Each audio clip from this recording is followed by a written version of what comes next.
ঘড়ির কাঁটা যখন নিঃশব্দে রাত ১২টার দিকে এগিয়ে যাচ্ছিল, পুরো দেশ তখন গভীর ঘুমে আচ্ছন্ন। শহরের ব্যস্ততা থেমে গেছে, গ্রাম নিস্তব্ধ, চারিদিকে শুধু নীরবতা। ঠিক সেই সময় যখন সাধারণ মানুষ বাস্তবতা থেকে বিচ্ছিন্ন হয়ে স্বপ্নের জগতে ডুবে, তখনই মন্ত্রী পরিষদ বিভাগ থেকে নিঃশব্দে জারি করা হলো একটি প্রজ্ঞাপন। বাইরে থেকে দেখলে এটি কেবল একটি সাধারণ সরকারি কাগজ, সাদা কাগজে লেখা কালো অক্ষরে প্রশাসনিক কিছু শব্দ। কিন্তু ইতিহাস বলে, অনেক সময় এমন সাধারণ কাগজই রাষ্ট্রের ভবিষ্যৎ নির্ধারণ করে দেয়। আর এই প্রজ্ঞাপনটিও কি তেমন কিছুই। প্রথম দেখায় এটি ছিল একটি রুটিন প্রশাসনিক আদেশ, কিন্তু যখন শব্দগুলোর ভেতরে ঢোকা যায় তখন বোঝা যায় এটি শুধুই কাগজ নয়, বরং এক নিখুঁতভাবে সাজানো রাজনৈতিক চাল, যেন এক তাসের ঘর যেখানে প্রতিটি কার্ড হিসেব করে বসানো হয়েছে। এই একটি প্রজ্ঞাপন প্রকাশের পরপরই দেশের রাজনৈতিক অঙ্গনে শুরু হয় তীব্র আলোড়ন। সামাজিক যোগাযোগ মাধ্যমে ঝড় ওঠে, আলোচনা, সমালোচনা, সন্দেহ, সবকিছু মিলিয়ে তৈরি হয় এক অদৃশ্য অস্থিরতা। এমন এক পরিস্থিতি যার কম্পন কোনো যন্ত্র দিয়ে মাপা সম্ভব নয়। প্রজ্ঞাপনের মূল কথা ছিল, ত্রয়োদশ জাতীয় সংসদে প্রধানমন্ত্রী তারেক রহমান তার অনুপস্থিতিতে তার সংসদীয় দায়িত্ব পালন করবেন নির্দিষ্ট কিছু মন্ত্রী। শুনতে খুব সাধারণ কথা, কিন্তু এখানেই লুকিয়ে আছে সবচেয়ে বড় প্রশ্ন। একজন নির্বাচিত প্রধানমন্ত্রী সংসদের অধিবেশনে অনুপস্থিত থাকবেন কেন? এই অনুপস্থিতি শব্দটির পেছনে আসলে কি আছে? এটি কি শারীরিক অনুপস্থিতি নাকি ক্ষমতার কৌশলগত পূর্ণবিন্যাস? আরও বিস্ময়ের বিষয় হল, রাষ্ট্রের সবচেয়ে গুরুত্বপূর্ণ এবং সংবেদনশীল দপ্তরগুলো, যেমন প্রতিরক্ষা মন্ত্রণালয়, মন্ত্রী পরিষদ বিভাগ এবং সশস্ত্র বাহিনী বিভাগ, এসবের সংসদীয় কার্যক্রম তদারকির দায়িত্ব দেওয়া হয়েছে স্বরাষ্ট্রমন্ত্রী সালাউদ্দিন আহমেদের হাতেই। প্রিয় দর্শক, ভিডিওর এ পর্যায়ে আপনার কাছে বিনীত অনুরোধ, আপনি যদি চ্যানেলে নতুন দর্শক হয়ে থাকেন তাহলে চ্যানেলটা সাবস্ক্রাইব করে বেল আইকন অন করে রাখুন। এখান থেকেই শুরু হয় রহস্যের আসল স্তর। এটি কি কেবল দায়িত্ব বন্টন নাকি ক্ষমতার একটি সুপরিকল্পিত কেন্দ্রীকরণ? ঘটনাটি সামনে আসতেই রাজনৈতিক মহলে শুরু হয় গুঞ্জন। সাবেক সংসদ সদস্য গোলাম মাওলা রনি সরাসরি প্রশ্ন ছুড়ে দেন, প্রধানমন্ত্রীর অনুপস্থিতি বলতে আসলে কি বোঝানো হচ্ছে?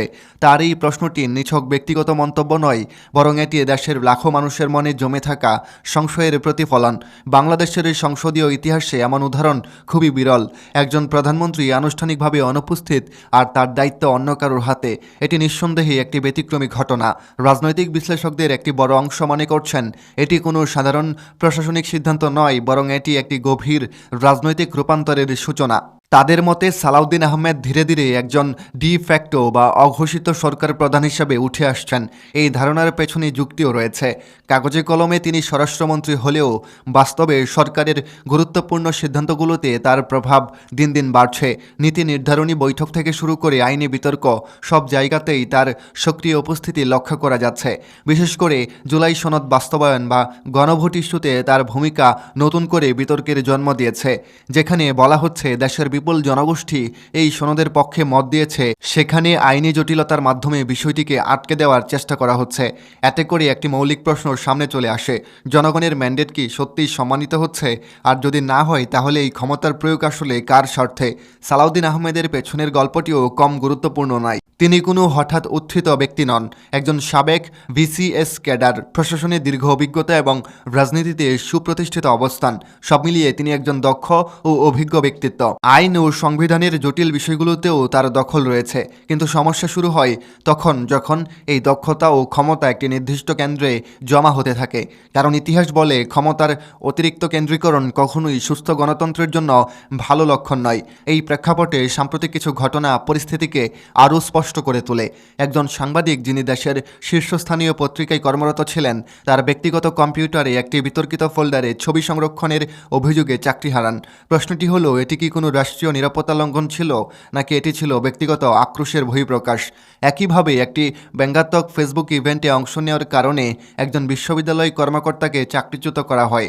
এই ঘটনাগুলো কি আলাদা আলাদা নাকি এগুলো একটি বড় প্রবণতার অংশ যেখানে ভিন্নমতকে দমন করা হচ্ছে? এই প্রশ্নের উত্তর খুঁজতে গেলে আমাদের ফিরে যেতে হয় অতীতে। 2010 সালে যখন খালেদা জিয়া তৎকালীন সরকারের সমালোচনা করেছিলেন, তখন একজন সাধারণ নাগরিক মন্তব্য করেছিলেন, আপনারাও তো একই কাজ করেছেন। এই একটি বাক্যই যেন পুরো বাংলাদেশের রাজনীতির সারসংক্ষেপ। অন্যদিকে মোহাম্মদ ইউনূসকে প্রকাশ্যে অপমান করার ঘটনাও আমাদের মনে আছে। তখন কিন্তু তেমন কোনো কঠোর ব্যবস্থা নেওয়া হয়নি, কিন্তু আজ আমরা ভিন্ন চিত্র দেখছি। এই তুলনা থেকেই একটি নির্মম বাস্তবতা স্পষ্ট হয়ে ওঠে।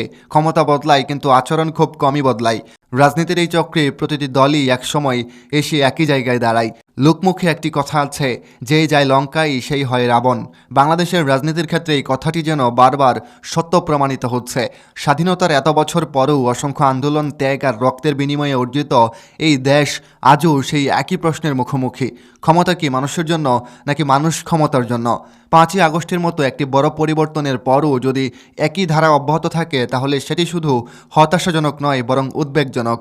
আজকের এই প্রজ্ঞাপন তাই কেবল একটি প্রশাসনিক আদেশ নয়, এটি হতে পারে একটি ইঙ্গিত, একটি পরিবর্তনের, একটি নতুন ক্ষমতার সমীকরণের। এটি হয়তো একটি সূচনা, যার শেষ কোথায় তা এখনও কেউ জানে না। সবচেয়ে বড় প্রশ্ন একটাই, এই ক্ষমতার পূর্ণবিন্যাস কি দেশকে আরও শক্তিশালী গণতন্ত্রের দিকে নিয়ে যাবে, নাকি এটি তৈরি করবে এক নতুন ধরনের কেন্দ্রীভূত শাসন ব্যবস্থা?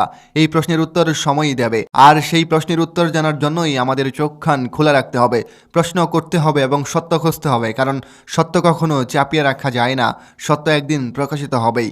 বাংলাদেশ স্বরাষ্ট্র মন্ত্রণালয়ের দায়িত্বে আছেন সালাউদ্দিন আহমেদ। তবে তিনি তার এই দায়িত্বেই শুধু সীমাবদ্ধ নন। তিনি বাংলাদেশ সরকারের সবচেয়ে গুরুত্বপূর্ণ নানান প্রশ্নে, নানান ইস্যুতে তাকে নাক গলাতে দেখা যাচ্ছে। সরকারের প্রধানের নানান গুরুত্বপূর্ণ সিদ্ধান্তে তিনি নাক গলাচ্ছেন। যেমন জুলাই সনদ বাস্তবায়ন ইস্যুতে আমরা বারবার দেখেছি সালাউদ্দিন আহমেদের বিতর্কিত মন্তব্য। এবং সালাউদ্দিন আহমেদ দেশের নানান বিষয় নিয়ে বর্তমানে প্রধানমন্ত্রীর আগেই যেন নাক গলাচ্ছেন এবং তিনি সবগুলোর সমাধান করার চেষ্টা করছেন। কিন্তু সমাধান তো হচ্ছে না, বরং বিতর্ক বারবার বেড়েই চলেছে। শেষমেশ কথা হচ্ছে, যখন এই প্রজ্ঞাপনটি দেওয়া হয়, যখন সেখানে বলা হয় বাংলাদেশ সরকার প্রধানের অনুপস্থিতিতে সংসদীয় কার্যক্রম চালাবেন সালাউদ্দিন আহমেদ, মানে সরকারের প্রধানের দায়িত্ব যেন অঘোষিতভাবে সালাউদ্দিন আহমেদের কাছেই পৌঁছে গেল। কেন এই রকম আচরণ, কেন এই প্রজ্ঞাপনটি দেওয়া হলো? রাতের গভীরে আসলে কি ষড়যন্ত্র চলছে? সালাউদ্দিন আহমেদ কি চাইছেন, আর প্রধানমন্ত্রী তারেক রহমানের চালটা আসলে কি হচ্ছে এই অন্দরমহলে? সেই প্রশ্নের উত্তর খুঁজতে হলে আমাদের অপেক্ষা করা ছাড়া কোনোই উপায় নেই। হয়তো সামনে আমরা জানতে পারবো এর পেছনে আসল ম্যান্ডেট কি, আসল কারণ কি।